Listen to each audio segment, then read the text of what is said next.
Más valioso de lo que puedes imaginar es el corto tema o reflexión. Como vimos en una lección anterior, o diría la semana pasada, las semanas que han pasado, no hay nadie, incluso el peor pecador o malhechor, a quien Dios no ame, puesto que Dios valora a las personas más de lo que podemos imaginar. O sea, no importa el tamaño del pecado, no importa lo que hacemos, no importa nuestros pensamientos, no importa nuestra actitud, Dios nos ama. Pero eso sí, no ama al pecado. Ama al pecador, pero no al pecado. Le disgusta el pecado porque nos ama y sabe el daño que el pecado nos hace. Nuestro cuerpo físico se deteriora, nuestra memoria, nuestra vista, nuestros huesos, músculos se debilitan conforme el tiempo pasa, conforme los años pasan, se va debilitando todo nuestro cuerpo, todo nuestro ser. Vamos a leer un pasaje bíblico, más bien varios pasajes bíblicos, a ver qué dice aquí. Dice de esta manera, Lucas 15:11 al 32 dice, también les dijo, un hombre tenía dos hijos y el menor de ellos dijo a su padre, Padre, dame la parte de los bienes que me corresponde y les repartió los bienes. No muchos días después, juntándolo todo, el hijo menor se fue lejos a una provincia apartada y allí desperdició sus bienes, viviendo perdidamente. Y cuando todo lo hubo malgastado, vino una gran hambre en aquella provincia y comenzó a faltarle. Y fue y se arrimó a uno de los ciudadanos de aquella tierra, el cual le envió a su hacienda para que aparentase cerdos o apacentase cerdos. Y deseaba llenar su vientre de las algarrobas que comían los cerdos, pero nadie le daba. Y volviendo en sí dijo, ¿cuántos jornaleros en casa de mi padre tiene abundancia de pan? Y yo aquí perezco de hambre. Me levantaré e iré a mi padre y le diré, Padre, he pecado contra el cielo y contra ti. Ya no soy digno de ser llamado tu hijo. Hazme como uno de tus jornaleros. Y levantándose vino a su padre, y cuando aún estaba lejos lo vio su padre, y fue movido a misericordia, y corrió y se echó sobre su cuello, y le besó. Y él le dijo, y el hijo le dijo, Padre, he pecado contra el cielo y contra ti, ya no soy digno de ser llamado tu hijo. Pero el padre dijo a sus siervos, sacad el mejor vestido y vestidle, y poned un anillo en su mano y calzado en sus pies. Traed el becerro gordo y matadlo, y comamos y hagamos fiesta, porque este mi hijo muerto era y ha revivido, se había perdido y es hallado. Y comenzaron a regocijarse. Y su hijo mayor estaba en el campo, y cuando vino, llegó cerca de la casa, oyó la música y las danzas, y llamando a uno de los criados, le preguntó qué era aquello.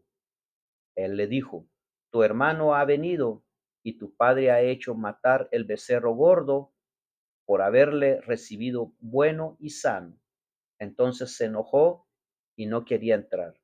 Salió por tanto su padre y le dijo, Salió por tanto su padre y le rogaba que entrase.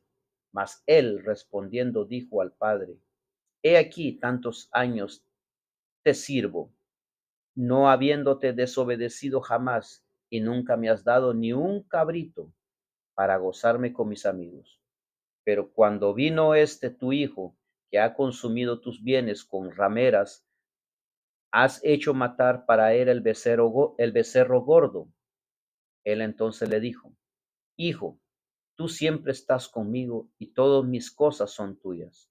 Mas era necesario hacer fiesta y regocijarnos porque este tu hermano era, este tu hermano, vamos a ver aquí, no nos perdimos aquí un poco. Él entonces le dijo: Hijo, tú siempre estás conmigo y todas mis cosas son tuyas. Mas era necesario hacer fiesta, regocijarnos, porque este tu hermano era muerto y ha revivido. Se había perdido y es hallado. Queridos amigos, disculpen la interrupción que hubo, pero se me perdió el versículo, lo tuve que volver a reencontrar. Bueno, más valioso de lo que puedes imaginar. Exactamente, se trata la parábola del hijo pródigo, e incluso podría decir como una historia, podría ser, no es una historia, pero yo nomás digo en mi opinión, podría ser algo importante. Entonces, la pregunta, ¿qué revela la parábola del hijo pródigo acerca de la compasión y el amor de Dios? ¿Qué revela? ¿Qué advertencia hace a quienes como el otro hijo permanecieron en casa? Esas preguntas se las dejo a ustedes para que ustedes cuestionen, para que ustedes se pregunten, para que ustedes analicen, usen el entendimiento, porque no es bueno que yo diga todo. Y ustedes también tienen que sacrificar un poco el entendimiento, el cerebro, quemar un poco el fósforo, quemar un poco nuestra mente para ir analizando, para ir encajando exactamente lo que nosotros queremos hacer. Tenemos que aplicar en nuestra vida la historia del hijo pródigo. En esta historia que cuenta Jesús, el hijo menor de un hombre pidió su herencia antes de tiempo, lo que le implicó rechazar a su padre y a su familia. El hijo pródigo dilapida su herencia y se ve reducido a la pobreza, al hambre, al punto de anhelar la comida con que alimenta a los cerdos. Imagínese hasta dónde llega, ¿no? Puesto a su cuidado. Él cuidaba de los cerdos y llegó a tal extremo de comer la comida de los cerdos. Al darse cuenta de que los criados de su padre tienen comida en abundancia, después de tanto tiempo de andar vagando, se da cuenta de que en su casa nada le falta, los criados tienen todo. Entonces decidió regresar, convertirse en uno de ellos. Lo que sigue es impactante. Algunos padres rechazarán a un hijo como es. Incluso madres, tíos, hermanos. Tomaste tu herencia y te fuiste lejos. Ya no hay aquí lugar para ti. Esa sería en verdad una actitud lógica a los ojos de algunos padres. Ese joven había ido demasiado lejos como para ser aceptado de nuevo en casa, especialmente como hijo. Pero en la parábola del padre que representa a Dios mismo, no reacciona así. Por el contrario, cuando el hijo pródigo aún estaba lejos, lo vio su padre y fue movido a misericordia y corrió y se echó sobre su cuello y lo besó. Eso está en Lucas 15:20. Nosotros tenemos un límite y ustedes son conscientes de eso, que cuando repartimos herencia a nuestros hijos y cuando se van y pierden todo el dinero, que eso está pasando mucho en la actualidad, pierden el dinero, se quedan sin dinero, el padre ya no tiene más con qué darle. Y aunque tuviera, el padre dice, yo ya te di, pero muchos de nosotros los padres ya no tenemos, ya lo que dimos, dimos y ya no tenemos. Pero sin embargo, el padre sí tiene, el padre no le hace falta.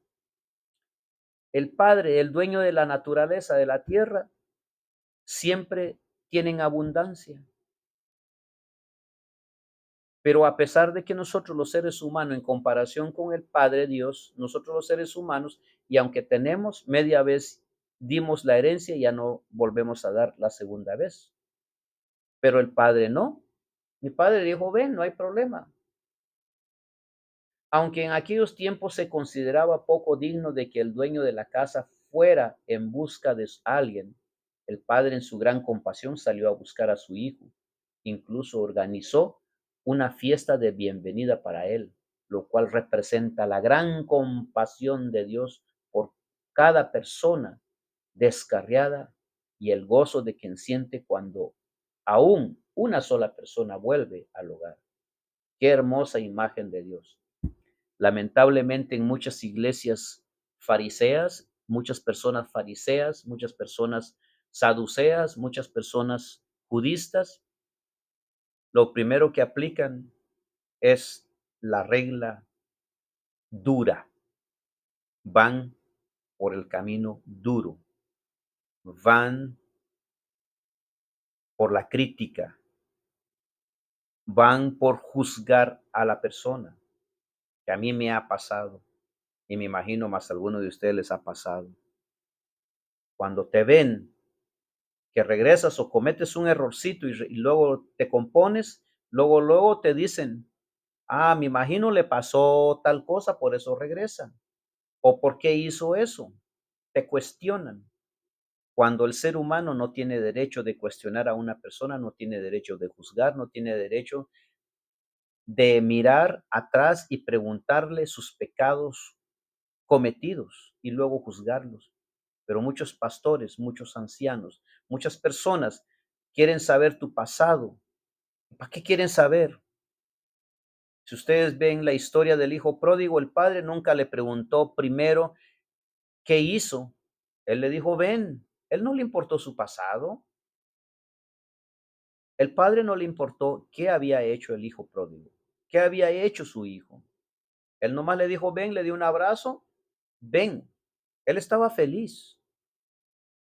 Esa es exactamente el ejemplo de un buen padre y el ejemplo, debería de ser el ejemplo de un pastor, un anciano, un miembro de iglesia, un cristiano, cualquier persona que profesa a Cristo, ese debería de ser la actitud. Debemos de leer más para entender más de Biblia, entender más la voluntad de Dios, para ser humildes y no criticar al hermano que se fue al mundo y luego regresó, a la hermana que cometió errores y regresa. No nos toca a nosotros juzgar, es Dios el que se encarga de juzgar. Vamos al comentario de la señora escritora White, dice así, levantaos e id vuestro padre, él os saldrá el encuentro muy lejos. Si dais arrepentidos un solo paso hacia él, se apresurará a rodearos con sus brazos de amor infinito. Su odio está abierto al clamor del alma contrita. Él conoce el primer esfuerzo del corazón para llegar a Él, aún antes de que la oración sea pronunciada o el anhelo del corazón sea dado a conocer. La gracia de Cristo sale al encuentro de la gracia que está obrando en el alma humana. Vuestro Padre Celestial os quitará los vestidos manchados por el pecado. Precisamente así os vestirá Dios con vestidos de salud y os cubrirá con el manto de justicia, según esto se encuentra en Isaías 61:10. Él os llevará a su casa de banquete y su bandera que flameará sobre vosotros será de amor. Cantares 2:4. Cantares 2:4 dice, me llevó a la casa del banquete y su bandera sobre mí fue amor. Si anduvieres por mis caminos, declara él, entre estos que aquí están, te daré plaza. Esto está en Zacarías 3:7, dice, así dice Jehová de los ejércitos, vuelvo a repetir, si anduvieres por mis caminos y si guardares mis ordenanzas, también tú gobernarás mi casa, también guardarás mi atrio, y entre estos que aquí están te daré lugar. Aún entre los santos ángeles que rodean su trono, aún entre los santos ángeles que rodean su trono. Se encuentra en el libro de Palabras de Vida del Gran Maestro, página 162. Paramos aquí, amigos, no se olviden el corto título, o perdón, el título del pequeña reflexión o tema más valioso de lo que te puedes imaginar. ¿Quieres más información de eso? Te invito a que leas Lucas 15:11 al 32, la historia del hijo pródigo, el amor del Padre hacia nosotros, los pecadores que cometemos errores diariamente, y a cada minuto, a cada segundo cometemos errores. Si no es con nuestras manos, con nuestros pies, si no es con nuestros pies, nuestra boca, nuestra lengua, nuestros ojos, nuestros pensamientos, y así sucesivamente con todo el cuerpo cometemos errores. Hasta pronto.